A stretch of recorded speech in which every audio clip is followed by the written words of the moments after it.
Bonsoir, nous sommes ravis de vous retrouver pour la deuxième partie de cette émission consacrée au patrimoine sartois. Et en l'occurrence, ce soir, vous avez pu le voir sur ces belles images, au village de Dolon. Ce soir, je suis content d'accueillir Antoine Serrière. Bonsoir. Bonsoir. Vous êtes pépiniériste à Fercé-sur-Sarthe et vous serez avec nous pour nous parler de la taille des arbres fruitiers durant l'hiver. Oui. Notre invité d'honneur ce soir, c'est Dominique Fanal. Bonsoir.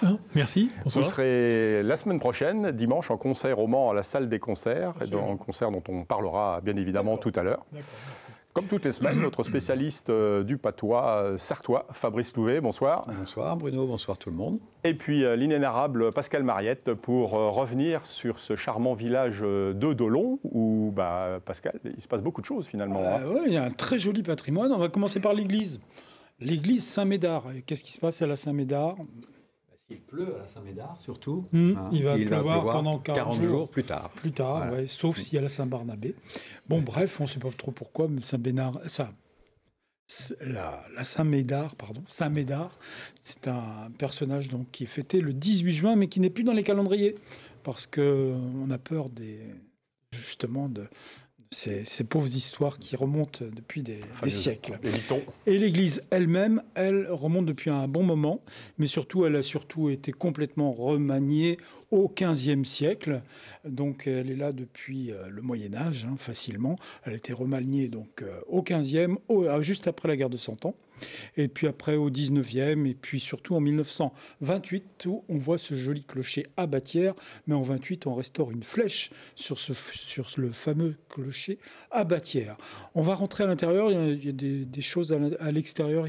Vous chercherez, si vous allez à Dolon, le cadran solaire. Moi, je l'ai photographié, mais il faut le connaître et il faut le trouver. Donc ça, c'est pour les gens qui font des petits rallyes sur la commune, je pense que ça va être assez facile. À l'intérieur, il y a un magnifique retable.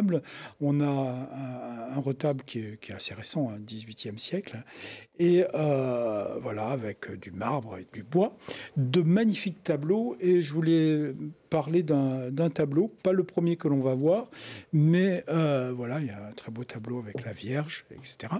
Mais on a un très beau tableau qui fait parler de lui en ce moment, parce qu'enfin, il va être restauré. C'est celui-ci. C'est un tableau qui représente l'intérieur de la basilique Saint-Denis, au nord de Paris, et surtout ça représente l'abjuration d'Henri IV. Alors là, c'est le moment, on est le 25 juillet 1593, quand Henri IV renie sa religion protestante pour rallier les catholiques.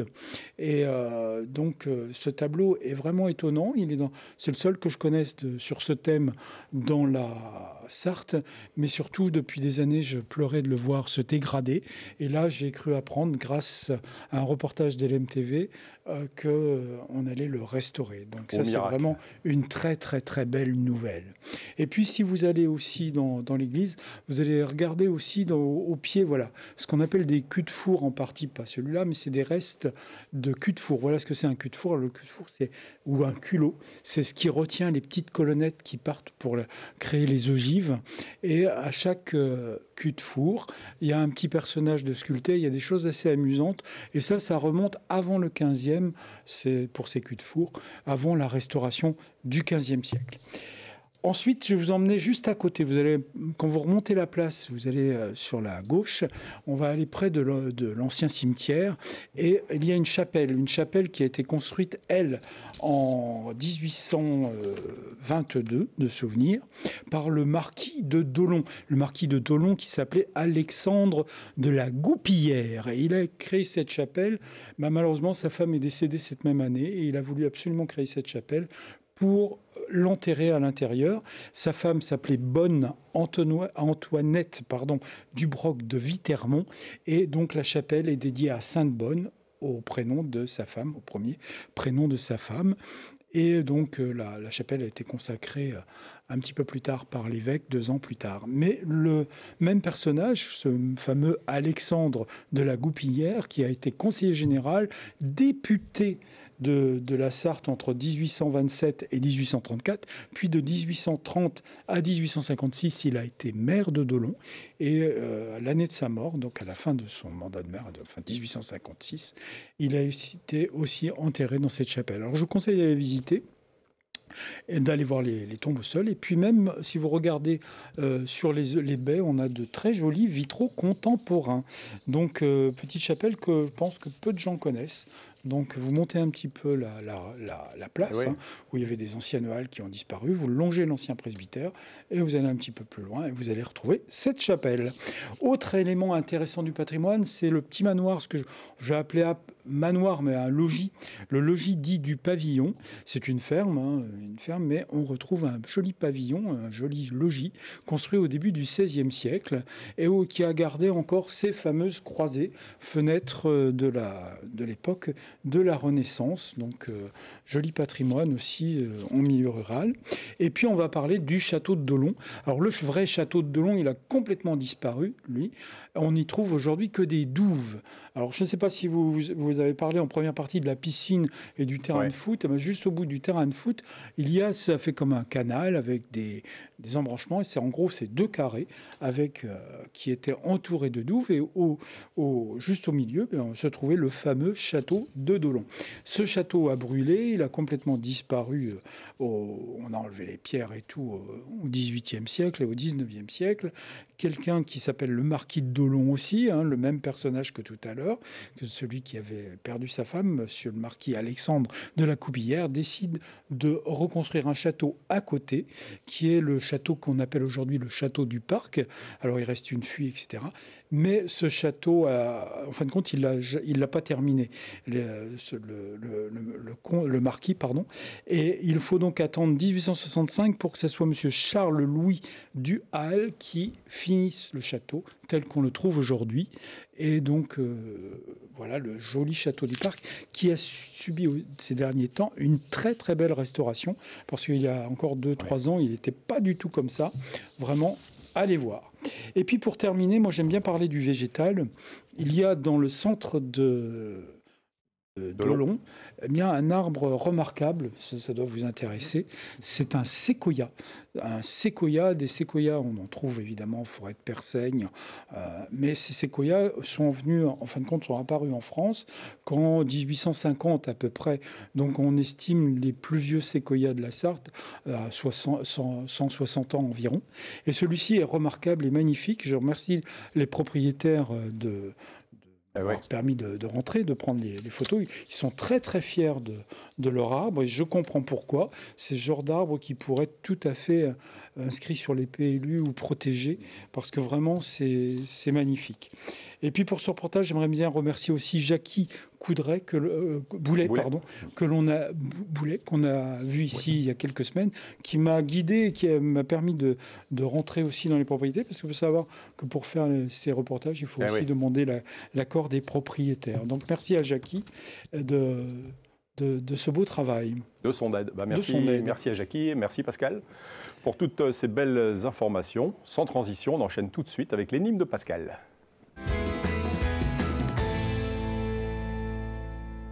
Alors, il y a des petits indices dans ce que je vous ai dit avant qui vont peut-être vous permettre de trouver la solution. Alors cette semaine, il faut savoir que chaque commune a souvent un blason. Et le blason de Dolon, je vous demande quels sont les 3 animaux représentés sur le blason de Dolon. Alors j'ai donné quelques indices. Peut-être, ça peut peut-être vous aider. Donc A, 3 renards. B, 3 sangliers. C, 3 licornes. D, 3 coqs. E, 3 tortues. Ou F, 3 poissons.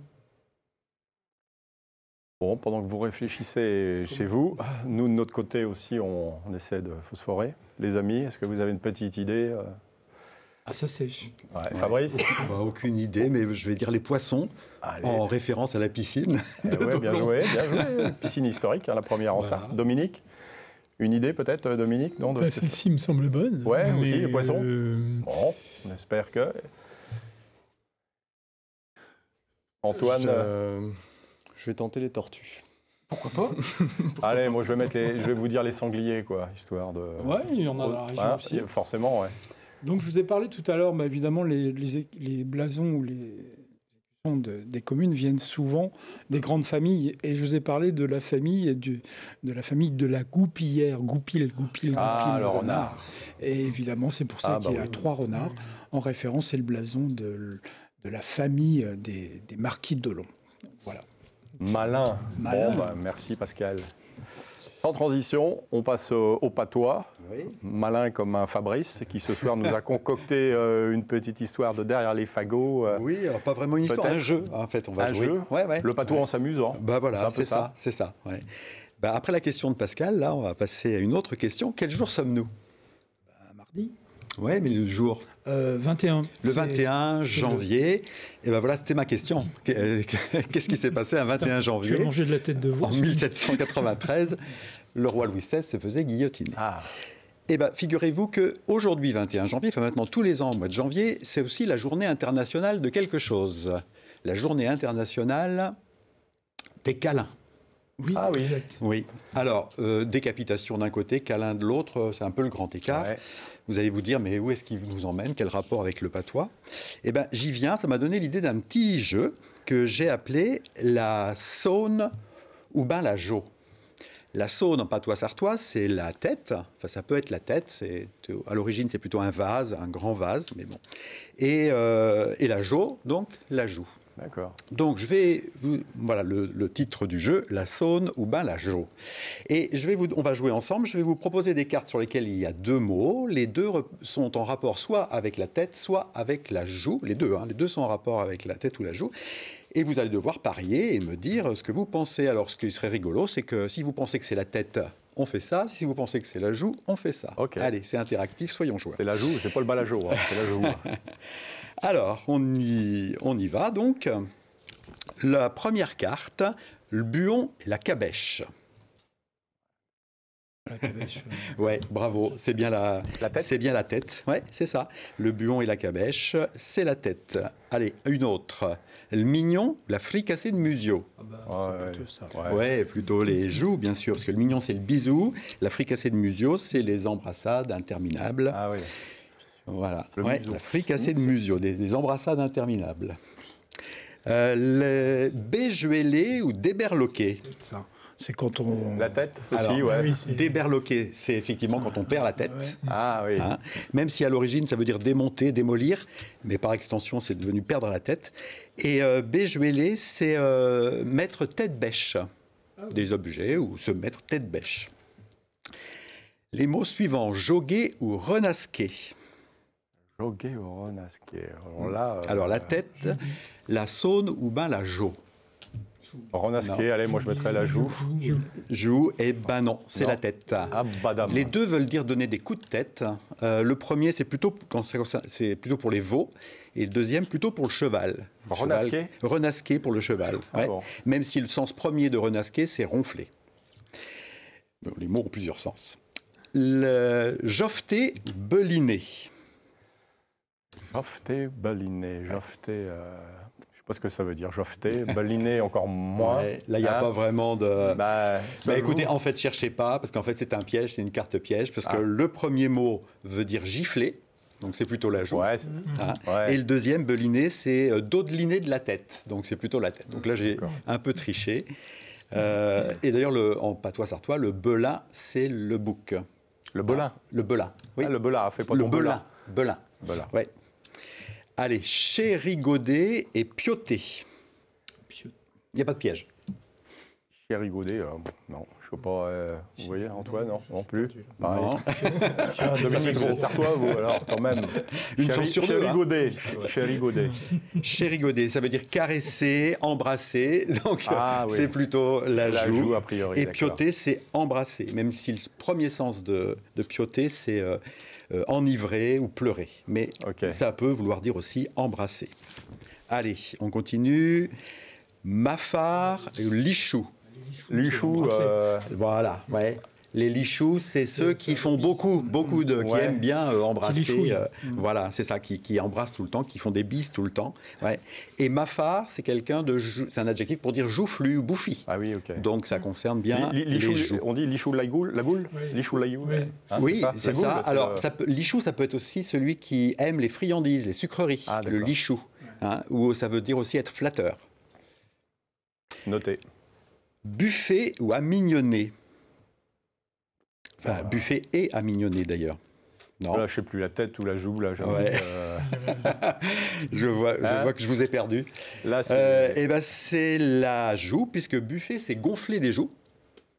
Buffet, voilà, c'est ça. Et amignoder, c'est cajoler, calmer, caresser. Donc voilà, ça concerne plutôt la joue.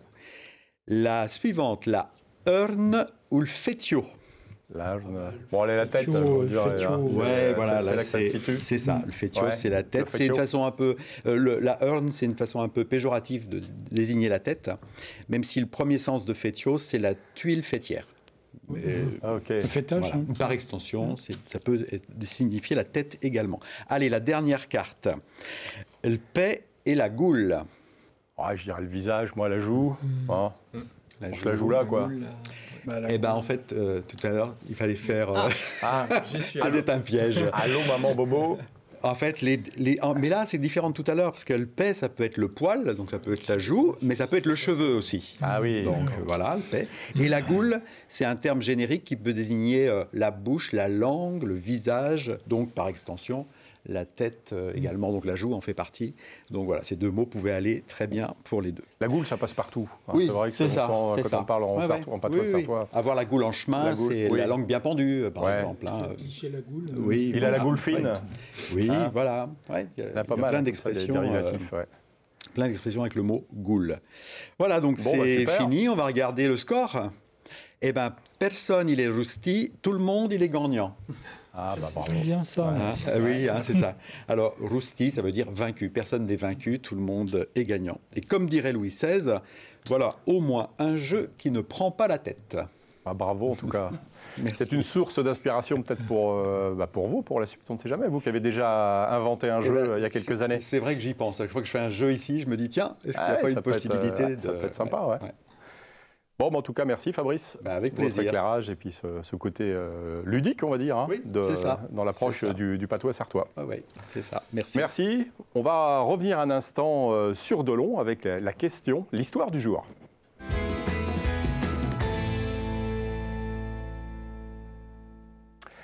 Alors, une table est visible à Dolon. Quel secret recèle-t-elle? A. La signature de l'organisation du Grand Prix 1906, la naissance du groupe des Mutuelles du Mans en 1922, ou réponse C, le premier Conseil national de la Résistance en 1943. Voilà, là on parle d'une table. Hein. Voilà, pour vous aiguiller, je vais parler d'une table en merisier, une belle table qui est donc, que vous pouvez voir à Dolon, qui est exposée à l'étage du musée de la mécanique. Alors, une petite idée, les amis, vous avez peut-être déjà eu l'occasion de la... Dominique, ça vous parle? Peut-être les mutuelles. Mutuelles. Fabrice? Je pensais ça. Et pour dire autre chose, je vais dire la signature de l'organisation du Grand Prix. C'est noté. Antoine? Je veux dire la C, du coup, pour qu'il y en ait un de nous qui soit sûr de gagner. Eh ouais, c'est pas facile. Hein. Eh ben, ouais, vous avez raison. Ils ont signé, exactement, il s'agit de la table de l'appartement de René Corbin, au 48 rue du Four, dans le 6e arrondissement de Paris, on la voit à l'écran, hein, qui a accueilli le 27 mai 1943 la première réunion de ce qui s'appelait alors le Conseil de Résistance, présidé par Jean Moulin. Cette table de salon est donc celle des grands-parents de Philippe Corbin, l'actuel propriétaire du musée de la musique mécanique à Dolon. Les noms, on peut le voir, hein, de tous les participants y sont inscrits sur de petites plaques de métal vissées dans le merisier du plateau. Voilà, comme on peut le voir sur ces images. Voilà donc qui complète ce reportage, on va dire. Je ne sais pas si on a été exhaustif hein, sur Dolon. C'est vrai que cette table est peu connue. Cette table, elle est dans la Sarthe. Et donc, elle appartient aux descendants, à la famille Corbin, Monsieur Corbin, qui est donc le fondateur du musée. Dolon, vous connaissez, mon cher Antoine?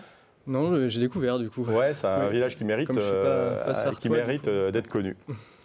Donc, on l'a dit tout à l'heure en préambule, vous êtes de Fercé, vous êtes pépiniériste. Oui, c'est ça. Et vous avez la particularité, on va dire, dans le cadre de votre activité, de donner des stages durant l'hiver de conseils pour la taille des arbres fruitiers, c'est ça? Oui, voilà, alors il y a différents stages. Il y a des stages pour la taille, il y a des stages aussi pour la greffe. Il faut savoir que là, en ce moment, on est en plein dans la période de taille pour les arbres fruitiers, notamment les fruits à pépins, enfin les pommes, les poires, et puis également les prunes. Là, on arrive sur la fin des cerisiers, mais c'est le bon moment pour les tailler. Donc, c'était l'occasion, voilà, de faire un stage pour... on était une petite dizaine pour parler un peu des différentes tailles qui existent. Alors, on les taille où, alors, justement? Il y a différentes façons de tailler ou non? Il n'y a qu'une... Oui. Alors, il y a plein de façons de tailler, et puis surtout, il y a différentes tailles. On va dire que pour des jeunes arbres, on va plutôt faire une taille de formation, qui est une taille qui consiste à donner une structure à l'arbre. Après, pour un arbre qui commence à entrer en production, qui met à fruit, on va avoir des tailles plutôt d'entretien, des tailles de fructification. Donc là, c'est une taille un peu différente, on ne coupe pas les mêmes choses. Et puis, quand on a des vieux arbres qui n'ont pas été taillés depuis longtemps, qu'on récupère un verger, on a plutôt une taille de restauration ou de rénovation, on va dire, où là, ça se compare plus à de l'élagage, où on va enlever des vieilles branches, celles qui se touchent, des choses comme ça, voilà. Donc c'est la période de la taille, c'est bientôt peut-être la période de la greffe aussi. Est-ce que vous pouvez nous rappeler un peu le principe de la greffe? Oui, c'est tout mon métier. Du coup, la greffe, en fait, le principe de la greffe, donc déjà, c'est on greffe des arbres fruitiers, c'est de façon à avoir des variétés de pommes ou de poires qu'on connaît. On le voit sur ces images, d'ailleurs. Oui, voilà. De votre pépinière. Oui, tout à fait. Si on sème un pépin, en fait, la pomme n'aura pas le goût de celle qu'on a mangée. Ouais. Donc, on greffe. Et donc, greffer, on utilise ce qu'on appelle un porte-greffe, qui est l'arbre qui va fournir les racines. Et sur ce porte-greffe, on va venir avec... Il y a différentes techniques, mais on va venir greffer et venir coller un petit bout de bois, un petit rameau en fait qu'on aura prélevé sur par exemple un arbre qui s'appelle la rainette du Mans. On sait que c'est une pomme, c'est la rainette du Mans. On prélève un rameau, on vient le greffer sur ce porte-greffe. Comme le coller quoi. Vous allez mettre d'ailleurs un petit scotch ou quelque chose autour. On fait une coupe en oblique, c'est une greffe à l'anglaise, ça s'appelle, en tout cas pour celle-ci. On le colle, ça se soude dans quelques semaines et après les bourgeons qui poussent vont nous donner l'arbre et donc un arbre qui sera la rainette du Mans, qui est un clone de celui qu'on a prélevé. Ouais. Donc ça, c'est le principe de la greffe.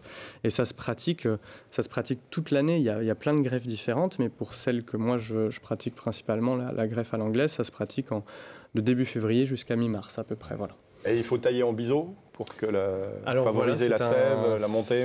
C'est plus une technique, une sorte de biseau en oblique. C'est comme ça que ça se pratique. Il y a une surface de contact qui est plus importante comme ça. Pascal, peut-être une question, non? Vous qui avez un grand jardin, un immense jardin j'ai greffé aussi. Fruitier. J'ai greffé avec les croqueurs de pommes qu'on a vu il y a pas longtemps. Voilà. Ouais.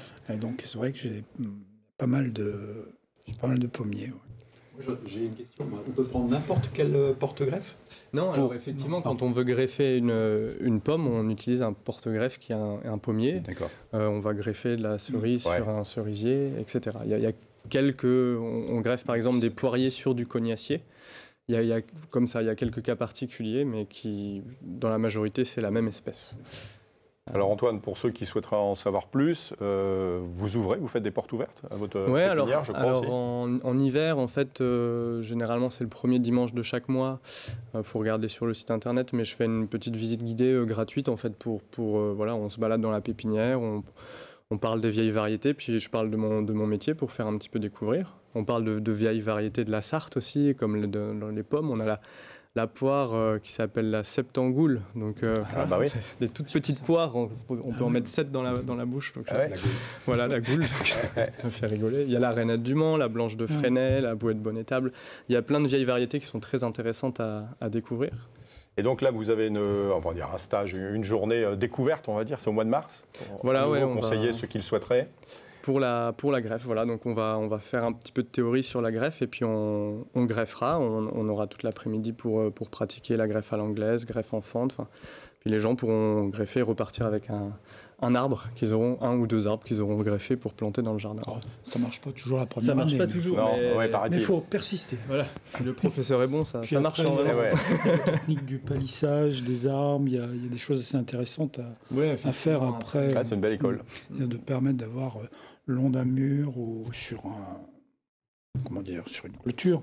Oui, de les palisser arbres les en arbres, espalier, en voilà, espalier, avec des techniques de taille très spécifiques. Là, il y a plein de choses à dire sur la taille. Ah bah ouais, ça on vous fait confiance. Bon, bah, merci Antoine Sarrière d'être passé nous voir en tout cas. Merci pour tous ces bons conseils et donc rendez-vous au mois de mars pour ceux qui le souhaiteraient. Merci beaucoup. Merci les amis. On se retrouve dans quelques instants avec Dominique Fanal, notre chef d'orchestre, pour parler du concert qui aura lieu dimanche prochain au Mans. A tout de suite.